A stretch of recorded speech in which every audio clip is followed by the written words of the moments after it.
सतनाम श्री वाहिगुरु साहिब जी। गावै को तान होवै किसै तान, गावै को दात जानै नीसान, गावै को गुण वडियाइयां चार, गावै को विद्या विखम विचार, गावै को साज करे तन खेह, गावै को जी लै फिर देह, गावै को जापै दिसै दूर, गावै को वेखै हादरा हदूर, कथना कथी ना आवै टोट, कथ कथ कथी कोटि कोट कोट, देंदा दे लैंदे थक पाहे, जुगा जुगंतर खाही खाहे, हुक्मे हुक्म चलाए राह, नानक विगसै वे परवाह,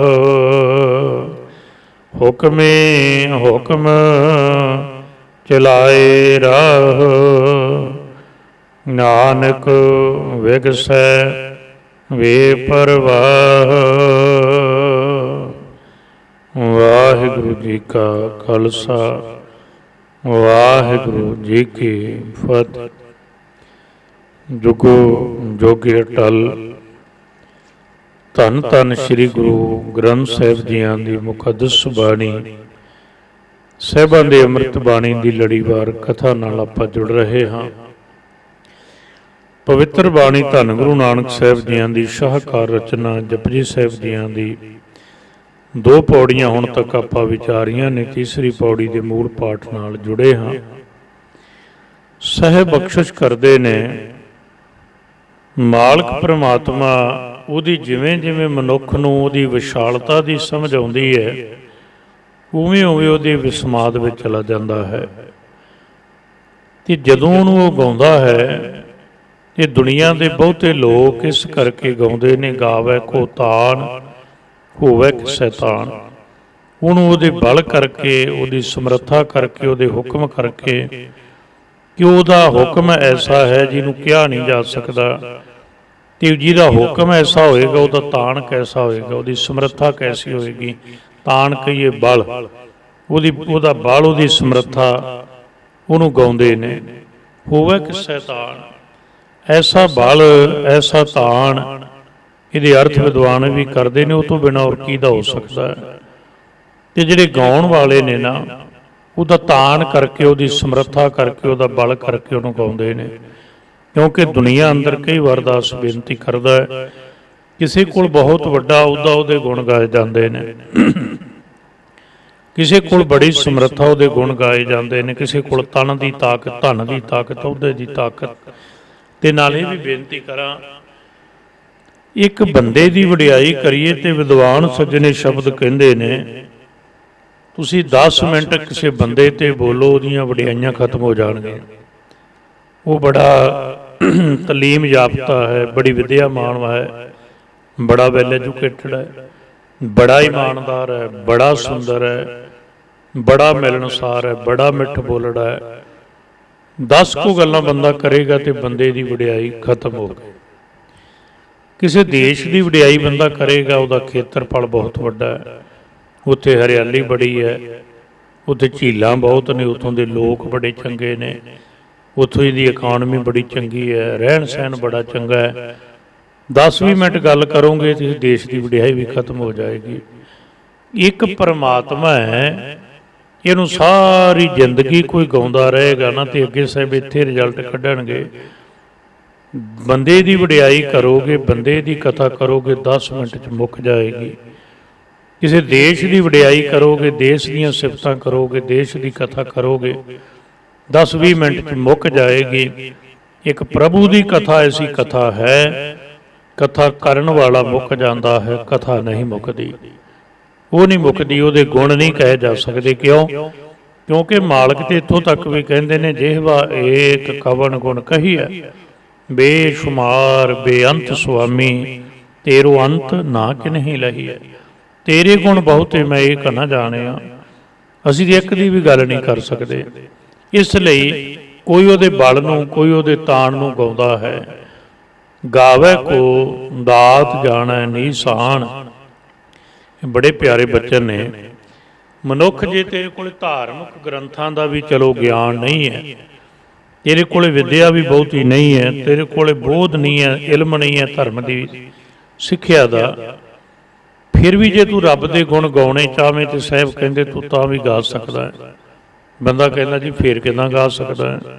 साहब कहते तेरे कोल घर है, कहता जी है। तेरे कोल परिवार है जी है, धन है जी है, तंदुरुस्त शरीर है जी है। साहब कहते फिर गा सकता है। जदों घर नूं वेखें ते दाता चेते आ जाए, क्योंकि दाते दी दात है, ये दाते दी निशानी है। गावे को दात जाना निशान। अपना तंदुरुस्त शरीर वेखे उसकी निशानी है, परिवार वेखे उसकी निशानी है। इसलिए कोई उहदियां दातां करके उहनूं निशानी समझ के भी उहनूं चेते करदा गाउंदा है। गावे को गुण वडियाइयां चार। इत्थे चार शब्द गिणती वाचक नहीं, चार शब्द सुंदरता लई आया। सुंदर वडियाइयां, कोई मालक दियां सुंदर वडियाइयां करदा उहदे गुण वेख के। उहदे गुण इन्ने ने, जे कहन लग पईए तो साध संगत जी उहदे गुणां तो ही उहदे नाम बने ने। वो किसी नूं हरिया भरिया रखदा, सौखा करदे आ। दरख्तां नूं हरे भरे रखदा है, क्लोरोफिल पैदा करदा, दरख्त हरे रहिंदे ने, ते उहदा नाम है हरि। जां इहदा अर्थ कर लो दुखां नूं हर लैंदा है, उहनूं हर भी कहंदे ने, हरि भी कहंदे ने। वो तो सारे पैदा होए आ, उहदे बिंद चों सारे निकले, उहनूं गोबिंद भी कहंदे ने। ये भी वह गुण है, कि वह किरतम नाम भी है, वो गुण भी ने। तो सतगुरु सच्चे पातशाह ने बाणी अंदर कहा ना, कह लगे वो गुण गा। तो इसलिए बहुत लोग ऐसे ने गावे को गुण वडियाइयां चार। वो गुण वेख के, वो उपकार वेख के वो सुंदर वडियाइयां करते हैं। गावे को विद्या विखम विचार। कई ये भी अर्थ करते हैं कि वो मालक ने जिहड़ी विद्या जां दात दुनिया नूं दित्ती है बड़ी विखम है, उहनूं विचार के भी कई गाउंदे ने।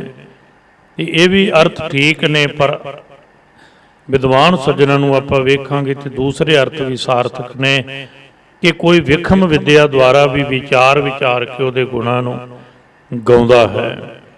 इस करके भी गाउंदा भी विद्या बड़ी विखम है, इस करके भी गाउंदा है, जां उहनूं गाउंदियां विखम विद्या दी विचार भी करदा है। गावे को साज करे तन खेह। कोई इस करके भी गाउंदा भी मालक जी तू साजदा भी है, ते साज के फिर इस तन नूं खेह भी कर दिंदा है। साजदा भी तू आप है, खेह भी तू आपे करदा है। जन्म भी तू दिंदा है, मौत भी तेरे तो हुंदी है। कोई ऐसा जन्म नहीं जी तो बाद मौत ना होवे, ते कोई ऐसा शरीर नहीं जिहड़ा जन्म लैण तो बाद खेह ना होवे। इसलिए वो साजन वाला भी है, ते वो खेह करन वाला भी है। उन्हें साजिया शरीर बनाया, ते उसे ने ही ढा दिता, उसे ने ही खेह कर दिता।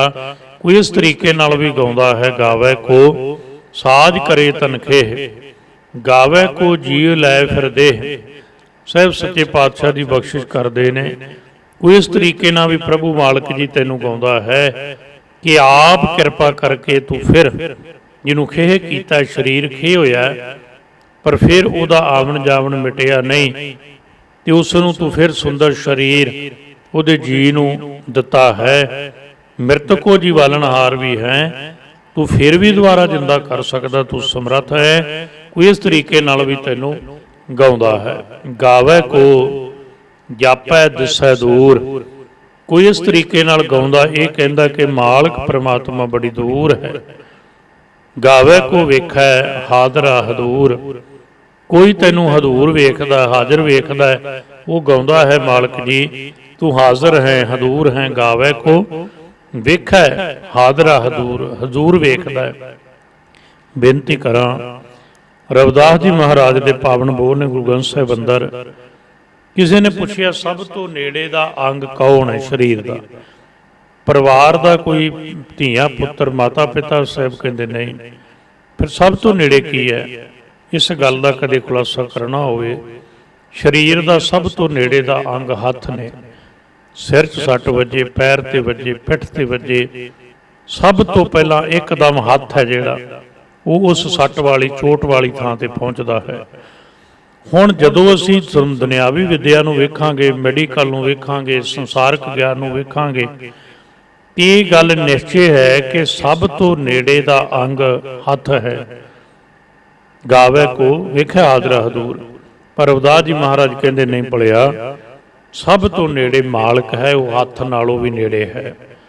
ਕਹਿ ਰਵਿਦਾਸ ਹਾਥ ਪੈ ਨੇਰੇ, ਸਹਿਜੇ ਹੋਏ ਸੋ ਹੋਈ। ਇਸ ਲਈ ਬਹੁਤ ਤੈਨੂੰ ਗਾਉਂਦੇ ਨੇ, ਹਾਜ਼ਰਾ ਹਜ਼ੂਰ ਤੈਨੂੰ ਵੇਖ ਕੇ ਤੈਨੂੰ ਗਾਉਣਾ ਕਰਦੇ ਨੇ। ਕਥਨਾ ਕਥੀ ਨਾ ਆਵੇ ਤੋਟ, ਤੈਨੂੰ ਕਿੰਨੀ ਦੁਨੀਆ ਦੇ ਵਿਦਵਾਨ ਕਥਨ ਵਾਲੇ ਹੁਣ ਤੱਕ ਕਥ ਕੇ ਚਲੇ ਗਏ, ਪਰ ਉਹਦੇ 'ਚ ਤੋਟ ਨਹੀਂ ਆਈ। ਤੁਸੀਂ ਕਿਸੇ ਚੀਜ਼ ਨੂੰ ਵਰਤੋਗੇ, ਫਿਰ ਬੇਨਤੀ ਸੁਣਿਓ, ਜਿਵੇਂ ਦੇਸ਼ ਦੀ ਬੰਦੇ ਦੀ ਵਡਿਆਈ ਕਰਾਂਗੇ ਮੁੱਕ ਜਾਏਗੀ, ਕੋਈ ਚੀਜ਼ ਵਰਤੋਗੇ ਮੁੱਕ ਜਾਏਗੀ, ਪਰ ਪ੍ਰਭੂ ਦੀ ਕਥਨੀ ਐਸੀ ਹੈ, ਉਹਦੀ ਕਥਾ ਐਸੀ ਹੈ, ਨਾ ਆਵੇ ਤੋਟ, ਉਹਦੇ ਵਿੱਚ ਕਦੇ ਤੋਟ ਨਹੀਂ ਆਉਂਦੀ, ਉਹ ਕਦੇ ਘਟਦੀ ਨਹੀਂ। ਕਥ ਕਥ ਕਥੀ ਕੋਟੀ ਕੋਟ ਕੋਟ। ਇੱਕ ਬੇਨਤੀ ਹੋਰ ਹੈ, ਭਾਵੇਂ ਇਸ ਪ੍ਰਕਾਰ ਨੂੰ ਆਪਾਂ ਜ਼ਿਆਦਾ ਛੋਹਿਆ ਨਹੀਂ, ਕਿ ਜਦੋਂ ਅਸੀਂ ਸ਼ਾਹਮੁਖੀ ਗੁਰਮੁਖੀ ਪੜ੍ਹਾਂਗੇ, ਉਹਦੀ ਜਿਹੜੀ ਆਪਾਂ ਕਹਿ ਲਈਏ ਵਰਨਮਾਲਾ ਪੜ੍ਹਾਂਗੇ, ਤੇ ਜਿਵੇਂ ਆਪਾਂ ਅੱਗੇ ਜ਼ਿਕਰ ਕੀਤਾ ਸੀ, ਪੱਟੀ ਲਿਖੀ ਬਾਣੀ ਅੰਦਰ ਉਹ ਵਰਨਮਾਲਾ ਹੈ ਸੱਸੇ ਤੋਂ ਸ਼ੁਰੂ ਹੋ ਕੇ, ਤੇ ਜਿਹੜੇ ਅੱਖਰਾਂ ਦੇ ਕਈ ਉਚਾਰਨ ਵੀ ਬਦਲ ਗਏ। ਜਿਵੇਂ ਜਿਹੜਾ ਸਾਧ ਸੰਗਤ ਜੀ ਆ ਜਿਹੜਾ ਹੈ ਇਹਨੂੰ ਆੜਾ ਕਹਿਣ ਲੱਗ ਪਏ, ਫਿਰ ਟੈਂਕਾ ਬਣਾ ਲਿਆ ਸੀ ਇਸ ਤਰੀਕੇ ਨਾਲ। ਪਰ ਜਿਹੜਾ ਇਹ ਅੱਖਰ ਹੈ, ਇਹ ਕਵ ਵਿੱਚ ਇਸ ਨੂੰ ਨਹੀਂ ਦਰਜ ਕਰਦੇ। ਜਦੋਂ ਕਵ ਦੀ ਭਾਸ਼ਾ ਵੇਖੋਗੇ, ਇਹ ਜਿਹੜਾ ਅੱਖਰ ਹੈ ਗੁਰੂ ਗ੍ਰੰਥ ਸਾਹਿਬ ਜੀ ਨੇ ਇਹਨੂੰ ਟਟਾ ਕਰਕੇ ਲਿਖਿਆ ਸੀ, ਇਹਨੂੰ ਟੈਂਕਾ ਆਖਦੇ ਆ, ਤੇ ਸਾਹਿਬ ਗੁਰੂ ਗ੍ਰੰਥ ਸਾਹਿਬ ਨੇ ਇਹਨੂੰ ਵੀ ਥਾਂ ਦਿੱਤੀ ਹੈ। ਔਰ ਕਮਾਲ ਦੀ ਬਾਤ, ਇਸ ਪੰਗਤੀ ਅੰਦਰ ਜਦੋਂ ਆਪ ਜੀ ਧਿਆਨ ਨਾਲ ਵੇਖੋਗੇ ਤੇ ਵਿਦਵਾਨ ਇਹਨੂੰ ਗਿਣਦੇ ਨੇ 116 ਵਾਰ, ਕੋਈ 106 ਵਾਰ। ਖੈਰ ਇੱਥੇ ਹੀ 3 ਥਾਂ ਤੇ ਇੱਕੋ ਵਾਰ ਇਹਨੂੰ ਰੱਖਿਆ ਹੈ। ਕਾਰਨ ਜਿਹਨੂੰ ਕਵ ਦੀ ਦੁਨੀਆ ਵਿੱਚ ਥਾਂ ਨਹੀਂ ਮਿਲਦਾ ਨਾ ਜਿਹੜੇ ਅੱਖਰ ਨੂੰ, ਉਹਨੂੰ ਗੁਰੂ ਨਾਨਕ ਸਾਹਿਬ ਨੇ ਆਪਣੀ ਸ਼ਾਹਕਾਰ ਰਚਨਾ ਵਿੱਚ ਗੁਰਬਾਣੀ ਅੰਦਰ ਥਾਂ ਦਿੱਤੀ। ਕਿਉਂ? ਕਿਉਂਕਿ ਜਿਨ੍ਹਾਂ ਨੂੰ ਦੁਨੀਆ ਥਾਂ ਨਹੀਂ ਦਿੰਦੀ, ਜਿਨ੍ਹਾਂ ਨੂੰ ਦੁਨੀਆ ਗੱਲ ਨਹੀਂ ਲਾਉਂਦੀ, ਜਿਨ੍ਹਾਂ ਨੂੰ ਦੁਨੀਆ ਨਕਾਰ ਦਿੰਦੀ ਹੈ, ਉਹ ਮਨੁੱਖ ਹੋਣ ਤੇ ਚਾਹੇ ਉਹ ਅੱਖਰ ਹੋਣ, ਉਹਨਾਂ ਨੂੰ ਗੁਰੂ ਨਾਨਕ ਥਾਂ ਦਿੰਦਾ ਹੈ। ਇਸ ਲਈ ਕਥ ਕਥ ਕਥੀ ਕੋਟੀ ਕੋਟ ਕੋਟ, ਉਹਦੀ ਤੋਟ ਨਹੀਂ ਆਉਂਦੀ, ਉਹਦੀ ਕਥਨੀ ਵਿੱਚ ਉਹ ਕਦੇ ਘਟਦਾ ਨਹੀਂ, ਕਦੇ ਮੁੱਕਦਾ ਨਹੀਂ, ਤੋਟ ਵੀ ਨਹੀਂ ਆਉਂਦੀ। ਕਿੰਨੇ ਕਥ ਕਥ ਕਥਨ ਵਾਲੇ, ਕਥ ਕਥ ਕਥੀ ਕੋਟੀ ਕੋਟ ਕੋਟ, ਕਰੋੜਾਂ ਹੀ ਉਹਨੂੰ ਕਥ ਕਥ ਕੇ ਕਹਿਣ ਵਾਲੇ ਚਲੇ ਗਏ। ਪਰ ਉਹਦੀ ਬਖਸ਼ਿਸ਼, ਉਹਦੀ ਦਾਤ ਹੈ, ਦਿੰਦਾ ਦੇ ਲੈਂਦੇ ਥੱਕ ਪਾਹੇ। ਉਹ ਦਾਤਾਂ ਦੇ ਰਿਹਾ ਤੇ ਲੈਣ ਵਾਲੇ ਕਈ ਵਾਰੀ ਥੱਕ ਜਾਂਦੇ ਨੇ। ਕਦੇ ਪਦਾਰਥ ਨਹੀਂ ਮੁੱਕਦੇ, ਬੰਦੇ ਦੇ ਦੰਦ ਹੀ ਘੱਸਦੇ ਨੇ ਤੇ ਖਤਮ ਹੋ ਜਾਂਦੇ ਨੇ। ਕਦੇ ਹਵਾ ਦਾ ਸੰਗੀਤ ਨਹੀਂ ਮੁੱਕਿਆ, ਸੁਣਨ ਵਾਲੇ ਕੰਨ ਜਵਾਬ ਦੇ ਗਏ। ਧਰਤੀ ਨਹੀਂ ਮੁੱਕੀ, ਚੱਲਣ ਵਾਲੇ ਪੈਰ ਥੱਕ ਗਏ। ਇੱਦਾਂ ਹੀ ਪਦਾਰਥ ਨਹੀਂ ਮੁੱਕਿਆ, ਮਿਹਦੇ ਨੇ ਹਜਮ ਕਰਨਾ ਛੱਡ ਦਿੱਤਾ। ਸਾਧ ਸੰਗਤ ਜੀ ਉਹਦੀਆਂ ਕਿੰਨੀਆਂ ਦਾਤਾਂ ਨੇ, ਉਹਦੇ ਵਿੱਚ ਕਦੇ ਕਮੀ ਨਹੀਂ ਆਉਂਦੀ। ਲੈਣ ਵਾਲਾ ਥੱਕ ਜਾਂਦਾ, ਦਿੰਦਾ ਦੇ ਲੈਂਦੇ ਥੱਕ ਪਾਹੇ। ਕਦੋਂ ਤੋਂ ਲੈ ਕੇ ਵਰਤ ਰਿਹਾ ਲੈਣ ਵਾਲਾ, ਜੁਗਾ ਜੁਗੰਤਰ ਖਾਹੀ ਖਾਹੇ। ਜੁਗਾਂ ਜੁਗੰਤਰਾਂ ਤੋਂ, ਲੌਂਗ ਟਾਈਮ, ਬਹੁਤ ਲੰਮੇ ਟਾਈਮ ਤੋਂ ਸੰਸਾਰ ਦੇ ਲੋਕ ਖਾ ਰਹੇ ਨੇ, ਵਰਤ ਰਹੇ ਨੇ। 4 ਅਰਬ ਸਾਲ ਸ੍ਰਿਸ਼ਟੀ ਦੀ ਰਚਨਾ ਨੂੰ ਸਾਇੰਸ ਮੰਨਦੀ ਹੈ। ਆਪਾਂ ਅੱਗੇ ਸਮਝਾਂਗੇ, ਗੁਰੂ ਗ੍ਰੰਥ ਸਾਹਿਬ ਨੇ ਤਾਂ ਕਿਹਾ, ਕਹਿਣ ਲੱਗੇ ਨਹੀਂ ਜਾ ਕਰਤਾ ਸ੍ਰਿਸ਼ਟੀ ਕੋ ਸਾਜੇ ਆਪੇ ਜਾਣਾ ਸੋਈ। ਪਰ ਫਿਰ ਵੀ 4 ਅਰਬ ਸਾਲ ਦਾ ਮਤਲਬ ਹੋਇਆ ਸਤ ਸੰਗਤ ਜੀ। ਜਦੋਂ ਵੇਖਾਂਗੇ 1 ਅਰਬ ਅੰਦਰ 100 ਕਰੋੜ ਸਾਲ, ਕਿੱਥੇ ਜਾ ਕੇ ਗੱਲ ਨਿਬੜਦੀ ਹੈ। ਤੇ ਸੱਚੇ ਪਾਤਸ਼ਾਹ ਕਹਿਣ ਲੱਗੇ ਭਲਿਆ ਵੇਖ, ਜੁਗਾ ਜੁਗੰਤਰ ਖਾਹੀ ਖਾਹੇ, ਹੁਕਮੀ ਹੁਕਮ ਚਲਾਏ ਰਾਹ। ਉਹ ਹੁਕਮੀ ਹੈ ਜਿਹੜਾ ਮਾਲਕ, ये सारे जिहड़े राह ने उन्हें अपने हुक्म अंदर चलाए ने। जीव चलते ने नानक विगसै वे प्रवाह। इन्हां नूं वेख वेख के ये सब कुछ दातां दे के ते साध संगत जी जां मालक परमात्मा नूं गाउण वाले उहनूं वेख के विकसदे ने।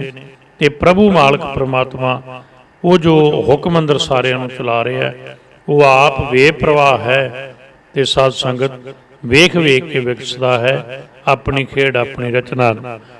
अगे चौथी पौड़ी आरंभ होंदी साचा साहिब साच नाए भाखिया भाऊ अपार। बहुत ख्याल नाल सुनियो। दुनिया अंदर भांडिया का बहुत रौला है। बेनती बड़े प्यार नाल समझण वाली। भांडा किहनूं कहंदे ने? बोली नूं, भाषा नूं। हुण दुनिया अंदर इतिहास अंदर झाती मारोगे तो अक्सर इस्लाम के लोग कहते हैं खुदा की बोली अल्लाह ताला की बोली अरबी है, उसकी भाषा अरबी है। क्योंकि मुहम्मद साहब नूं जिहड़ी नाज़ल हुई कुरान मजीद वो अरबी विच है। साडे देश का ब्राह्मण कहता है देवतियां की बोली संस्कृत है, क्योंकि चारे वेद संस्कृत अंदर ने। श्रीमद भगवत गीता सत संगत महाभारत का अखीरला अध्याय संस्कृत विच है। फिर बोधियां नूं पुछो, बोधी लोग कहंदे ने रब की बोली पाली बोली है, क्योंकि धमपद बोली पाली विच ने। इदां ही चलते जाओ। पर सच्चे पातशाह कहंदे नहीं, ये भांडे ने।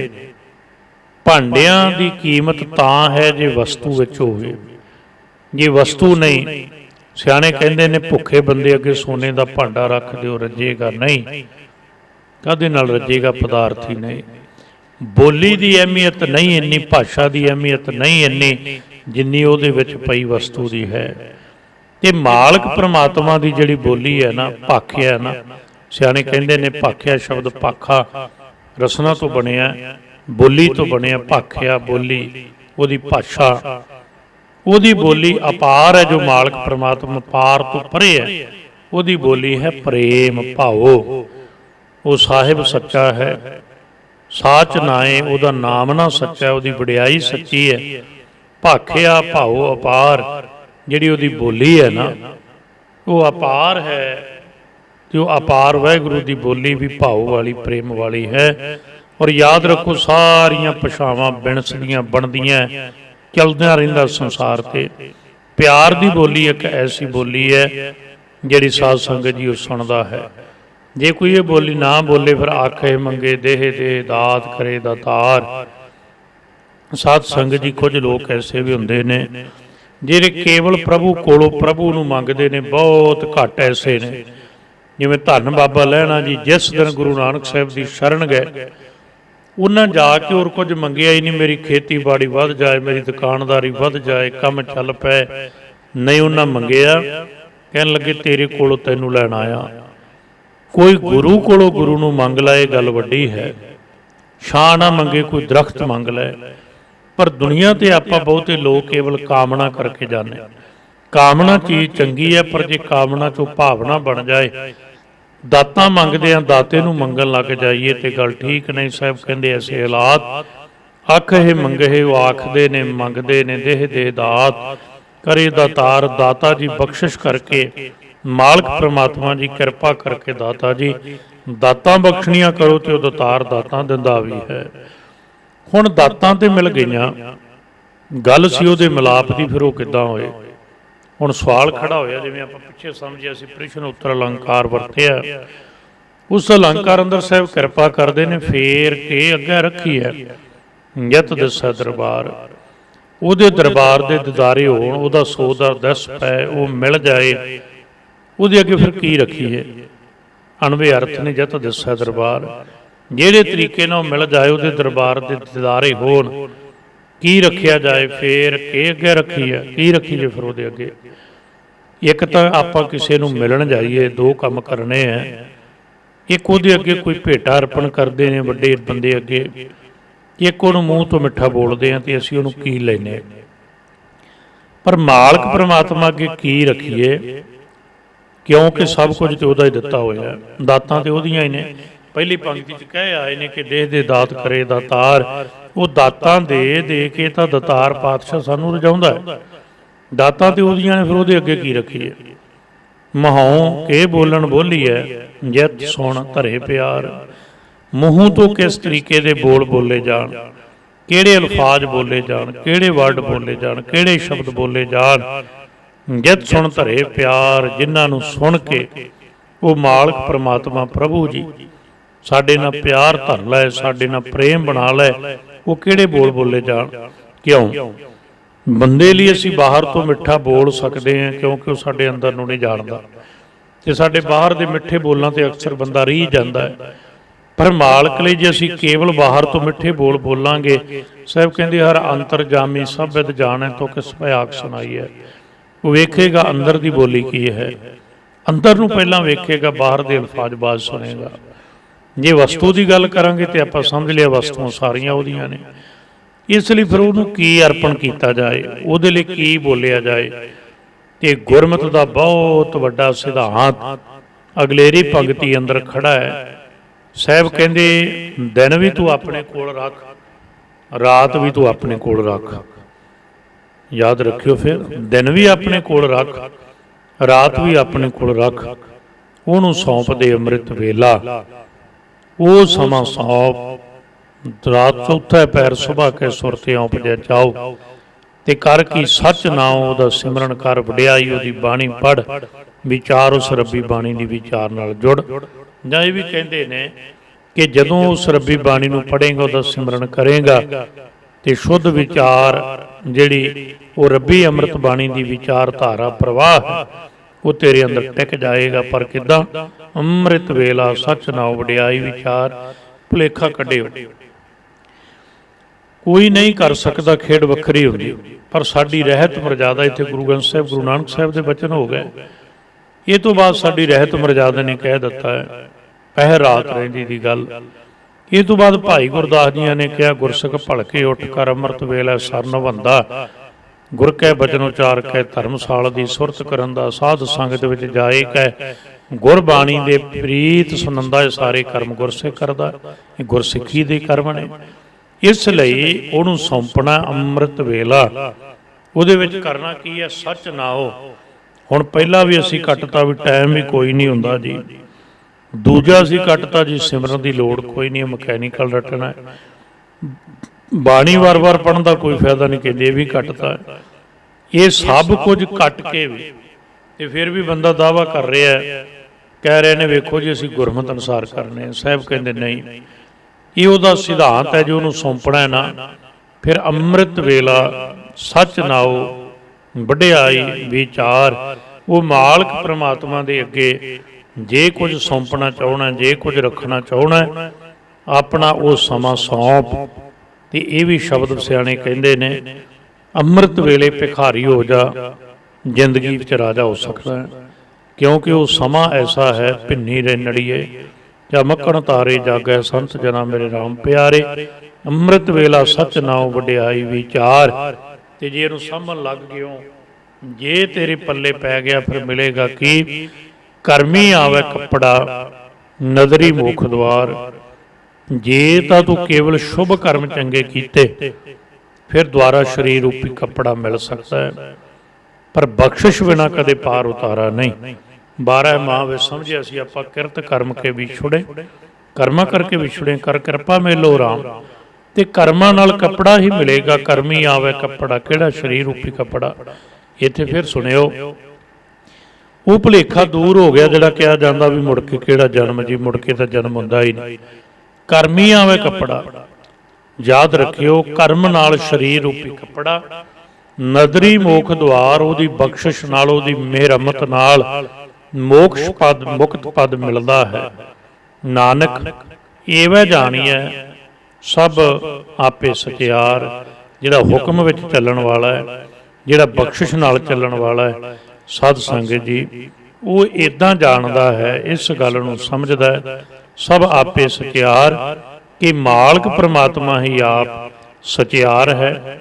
ਉਹਦੇ ਵਰਗਾ ਦੂਜਾ ਕੋਈ ਨਹੀਂ, ਉਹ ਆਪਣੇ ਵਰਗਾ ਆਪ ਹੈ। ਥਾਪਿਆ ਨਾ ਜਾਏ ਕੀਤਾ ਨਾ ਹੋਏ, 5ਵੀਂ ਪੌੜੀ ਦੀ ਰਮਤਾ ਹੈ। ਸਾਹਿਬ ਕਹਿੰਦੇ ਐਸਾ ਮਾਲਕ ਪ੍ਰਮਾਤਮਾ ਜਿਹੜਾ ਨਾ ਹੀ ਉਹਨੂੰ ਕਿਸੇ ਨੇ ਥਾਪਿਆ, ਨਾ ਹੀ ਉਹਨੂੰ ਕਿਸੇ ਨੇ ਕੀਤਾ ਹੈ। ਔਰ ਯਾਦ ਰੱਖਣਾ, ਮੂਰਤੀ ਥਾਪੀ ਜਾ ਸਕਦੀ ਹੈ, ਭਗਵਾਨ ਨਹੀਂ ਥਾਪਿਆ ਜਾ ਸਕਦਾ। ਸਰਪੰਚ ਥਾਪਿਆ ਜਾ ਸਕਦਾ, MLA ਥਾਪਿਆ ਜਾ ਸਕਦਾ, MP ਥਾਪਿਆ ਜਾ ਸਕਦਾ, ਹੋਰ ਕੋਈ ਅਹੁਦੇਦਾਰ ਥਾਪਿਆ ਜਾ ਸਕਦਾ ਹੈ, ਭਗਵਾਨ ਨਹੀਂ ਥਾਪਿਆ ਜਾ ਸਕਦਾ। ਜਿਹਨੂੰ ਥਾਪਿਆ ਜਾਏ ਉਹ ਥਾਪਣ ਵਾਲਿਆਂ ਨਾਲੋਂ ਛੋਟਾ ਹੁੰਦਾ ਹੈ। ਜਿਹਨੇ ਅੱਜ ਥਾਪਿਆ ਉਹ ਕੱਲ੍ਹ ਨੂੰ ਲਾਹ ਵੀ ਸਕਦੇ ਨੇ, 5 ਸਾਲਾਂ ਬਾਅਦ ਫਿਰ ਬਦਲ ਜਾਏਗਾ, ਫਿਰ ਕੀ ਹੋਏਗਾ। ਤੇ ਇਹ ਭਗਵਾਨ ਨੂੰ ਜੇ ਥਾਪਣ ਲੱਗ ਪਏ, ਉਹਦੀ ਸਥਾਪਨਾ ਕਰਨ ਲੱਗ ਪਏ, ਤੇ ਜਿਹਨੂੰ ਅੱਜ ਬਣਾਇਆ ਉਹਨੂੰ ਕੱਲ੍ਹ ਨੂੰ ਢਾਹ ਵੀ ਸਕਾਂਗੇ। ਸਾਹਿਬ ਕਹਿੰਦੇ ਨਹੀਂ, ਕੀਤਾ ਨਾ ਹੋਏ, ਨਾ ਹੀ ਉਹਨੂੰ ਕੋਈ ਕਰਦਾ ਹੈ ਵੀ ਅਸੀਂ ਕਹਿ ਦਿੰਦੇ ਤੂੰ ਸਰਪੰਚ ਹੋਇਆ। ਇੱਦਾਂ ਨਹੀਂ ਕਿਸੇ ਨੇ ਕਿਹਾ ਤੂੰ ਰੱਬ ਹੋਇਆ, ਉਹ ਆਪਣੇ ਆਪ ਹੈ। ਸਾਹਿਬ ਹਮ ਸਤੇ ਪ੍ਰਕਾਸ਼, ਆਪਣੇ ਆਪ ਤੋਂ ਹੈ, ਥਾਪਿਆ ਨਾ ਜਾਏ, ਕੀਤਾ ਨਾ ਹੋਏ, ਉਹਨੂੰ ਕੋਈ ਕਰ ਵੀ ਨਹੀਂ ਸਕਦਾ। ਆਪੇ ਆਪ ਨਿਰੰਜਨ ਸੋਏ, ਉਹ ਆਪਣੇ ਆਪ ਤੋਂ ਹੈ, ਆਟੋਮੈਟਿਕਲੀ ਹੈ। ਸੁਤੇ ਪ੍ਰਕਾਸ਼ ਨਿਰੰਜਨ ਕਾਲਖ ਤੋਂ ਰਹਿਤ। ਜਿਹਨੂੰ ਥਾਪਿਆ ਜਾਂਦਾ ਹੈ ਉਹਨੂੰ ਥਾਪਣ ਵਾਲੇ ਇੱਕ ਦਿਨ ਉਹਦੇ ਤੇ ਦੋਸ਼ ਵੀ ਲਾਉਂਦੇ ਨੇ, ਐਲੀਗੇਸ਼ਨ ਵੀ ਲਾਉਂਦੇ ਨੇ। ਮਾਲਕ ਨਿਰੰਜਨ ਹੈ, ਕਾਲਖ ਤੋਂ ਰਹਿਤ, ਉਹ ਆਪ ਹੈ। ਜਿਨ ਸੇਵਿਆ ਤਨ ਪਾਇਆ ਮਾਨ, ਜਿਨ੍ਹਾਂ ਨੇ ਉਹਨੂੰ ਸੇਵਿਆ, ਜਿਨ੍ਹਾਂ ਨੇ ਉਹਨੂੰ ਸਿਮਰਿਆ। ਹਰ ਕਾ ਸੇਵਕ ਹਰ ਹੀ ਜਿਹਾ, ਭੇਦ ਨਾ ਜਾਣੋ ਮਾਨਸ ਦੇਹਾ, ਉਹਦੇ ਵਰਗਾ ਹੋ ਗਿਆ। ਉਹਨਾਂ ਨੇ ਮਾਣ ਪਾਇਆ। ਮਾਣ ਕਿਹੜਾ ਪਾਇਆ? ਹੰਕਾਰ ਰੂਪੀ ਮਾਣ ਨਹੀਂ। ਉਹਨਾਂ ਨੇ ਉਹ ਮਾਣ ਪਾਇਆ ਜਿਹੜਾ ਮਾਲਕ ਦੇ ਦਰ ਤੋਂ ਮਿਲਿਆ, ਜਿਹਨੂੰ ਸਾਹਿਬ ਨੇ ਕਿਹਾ ਸੱਚਾ ਮਾਰਗ ਚੱਲਦੇ ਆ ਉਸਤਤ ਕਰੇ ਜਹਾਨ। ਇਹ ਮਾਣ ਉਹਨਾਂ ਨੂੰ ਮਿਲਿਆ। ਨਾਨਕ ਗਾਵੀਐ ਗੁਣੀ ਨਿਧਾਨ। ਸਾਹਿਬ ਕਹਿੰਦੇ ਇਸ ਲਈ ਸੱਚੇ ਪਾਤਸ਼ਾਹ ਕਿਰਪਾ ਕਰਦੇ ਨੇ, ਧੰਨ ਗੁਰੂ ਨਾਨਕ ਸਾਹਿਬ ਕਹਿੰਦੇ ਉਸ ਗੁਣੀ ਨਿਧਾਨ ਨੂੰ ਗਾਉਣਾ ਕਰੋ। ਕਿਉਂ? ਇਹ ਬਹੁਤ ਵੱਡੀ ਸਾਈਕੀ ਹੈ, ਸਾਈਕਾਲੋਜੀ ਕਲੀ ਹੈ, ਮਨੋਵਿਗਿਆਨ ਹੈ। ਬਹੁਤ ਲੰਮਾ ਪੀਰੀਅਡ ਨਹੀਂ ਸੁਣਨਾ। 90 ਦਿਨ ਤੁਸੀਂ ਕਿਸੇ ਬੰਦੇ ਦੇ ਅਵਗੁਣ ਵੇਖਣ ਲੱਗ ਜਾਓ, ਲੱਖ ਵਾਰੀ ਬਚਣ ਦਾ ਯਤਨ ਕਰੇ, ਉਹਦੇ ਵਾਲੇ ਅਵਗੁਣ ਤੁਹਾਡੇ 'ਚ ਪ੍ਰਗਟ ਹੋਣਗੇ। 90 ਦਿਨ ਤੁਸੀਂ ਰੂਟੀਨ ਵਿੱਚ ਕਿਸੇ ਦੇ ਗੁਣ ਵੇਖਣ ਲੱਗ ਜਾਓ, ਆਟੋਮੈਟਿਕਲੀ ਤੁਸੀਂ ਨਾ ਵੀ ਚਾਹੋ, ਨਾ ਚਾਹੁੰਦਿਆਂ ਵੀ ਉਹ ਗੁਣ ਤੁਹਾਡੇ ਵਿੱਚ ਆਉਣੇ ਸ਼ੁਰੂ ਹੋ ਜਾਣਗੇ। ਤੇ ਜੇ ਧਿਆਨ ਰੱਖਣ ਲੱਗ ਜਾਓ, ਗਹਿਰੇ ਤੌਰ ਤੇ ਵੇਖਣ ਲੱਗ ਜਾਓ, ਤੇ ਉਹ ਬਹੁਤ ਜਲਦੀ ਅੰਦਰ ਪ੍ਰਵੇਸ਼ ਹੋ ਜਾਂਦੇ ਨੇ। ਇਸ ਲਈ ਜੇ ਮਾਲਕ ਦੇ ਗੁਣਾਂ ਨੂੰ ਗਾਵਾਂਗੇ, ਨਾਨਕ ਗਾਵੀਐ ਗੁਣੀ ਨਿਧਾਨ। ਸਾਹਿਬ ਕਹਿੰਦੇ ਗੁਣੀ ਨਿਧਾਨ, ਗੁਣਾਂ ਦਾ ਖਜ਼ਾਨਾ ਮਾਲਕ ਹੈ। ਜਦੋਂ ਦੇ ਗੁਣ ਗਾਵਾਂਗੇ ਤੇ ਉਹਦੇ ਵਾਲੇ ਉਹ ਗੁਣ ਸਹਿਣਸ਼ੀਲਤਾ, ਨਿਰਪੱਖਤਾ, ਨਿਰਵੈਰਤਾ, ਨਿਰਭਉਤਾ, ਨਿਰਭਉ ਜਪੈ ਸਗਲ ਭਉ ਮਿਟੈ। ਇਹ ਜਿੰਨੇ ਵੀ ਗੁਣ ਨੇ, ਦਇਆ ਹੈ, ਧਰਮ ਹੈ, ਇਹ ਸਾਰੇ ਤੇਰੇ ਅੰਦਰ ਪ੍ਰਗਟ ਹੋਣਗੇ। ਗਾਉਣਾ ਕਿੱਦਾਂ? ਗਾਵੀਐ ਸੁਣੀਐ ਮਨ ਰੱਖੀਐ ਭਾਓ। ਸਾਹਿਬ ਕਹਿੰਦੇ ਗਾਉਣਾ ਤੇ ਸੁਣਨਾ ਸਮਝਿਓ। ਪਹਿਲਾਂ ਗਾਵੇ ਦੀਆਂ ਪੌੜੀਆਂ ਆਈਆਂ ਸਨ, ਅੱਗੇ ਚੱਲ ਕੇ ਆਪਾਂ ਪੜ੍ਹਨੀਆਂ ਸੁਣਿਆਂ ਦੀ ਆਉਣਗੀਆਂ, ਫਿਰ ਮੰਨਿਆਂ ਦੀਆਂ। ਪਹਿਲਾਂ ਉਹਦਾ ਰੂਪ ਆਕਾਰ ਦੱਸਿਆ ਸੀ, ਫਿਰ ਉਹਦੀ ਪ੍ਰਾਪਤੀ ਦੇ ਸਾਧਨ ਦੱਸੇ। ਇੱਦਾਂ ਇੱਦਾਂ ਨਹੀਂ ਮਿਲਣਾ, ਇੱਦਾਂ ਮਿਲੇਗਾ।